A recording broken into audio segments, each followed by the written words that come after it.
C'est maintenant le temps de vous parler d'une réalité, celle des crimes haineux dans la capitale. Les signalements ont augmenté d'un tiers au cours des 6 premiers mois de l'année 2021.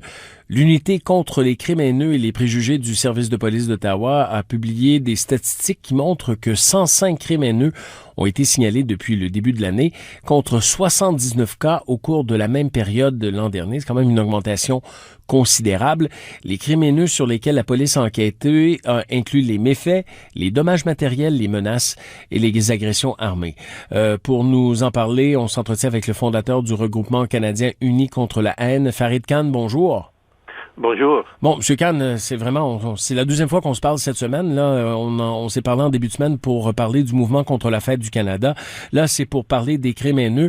Visiblement, on est dans une ère du temps où il y a encore beaucoup de tensions. Parlez-nous un peu de cette réalité du nombre de crimes haineux à Ottawa. Est-ce que ça vous surprend? Pas vraiment, parce que l'année passée était une année très extraordinaire avec la pandémie, et il y a eu des tensions dans la société, et aussi parmi ceux qui ont des tendances racistes.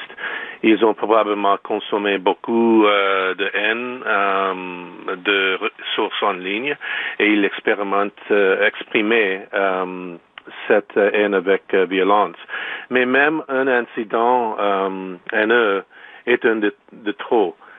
Aussi le rapport par la police d'Ottawa qui montre une augmentation des incidents haineux, et probablement parce qu'il y a maintenant une bureau spécial contre les crimes haineux, et ce n'était pas le cas pendant les dernières années, et la police fait le meilleur travail d'identifier les crimes haineux.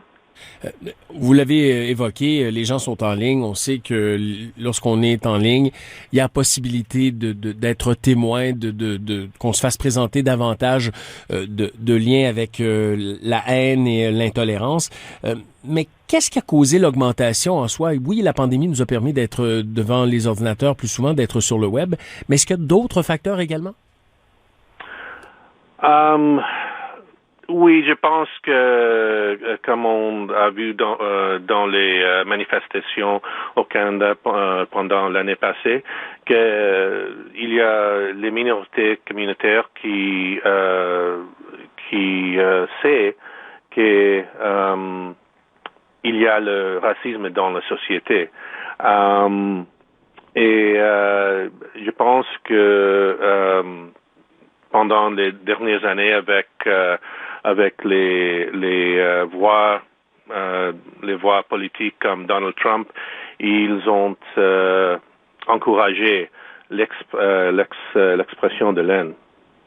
Qu'est-ce qui doit être fait, selon vous, pour réduire le nombre de crimes haineux dans la capitale, mais un peu partout au pays?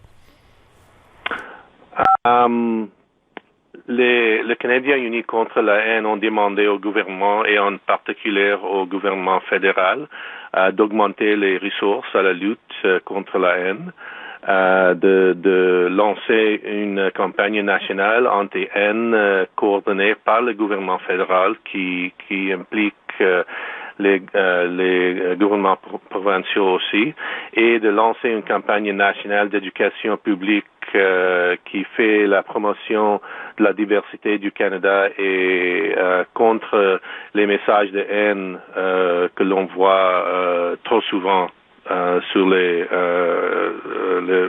médias sociaux. Farid Khan, vous êtes fondateur du regroupement canadien uni contre la haine. Merci d'avoir pris le temps de nous parler ce matin. Merci aussi.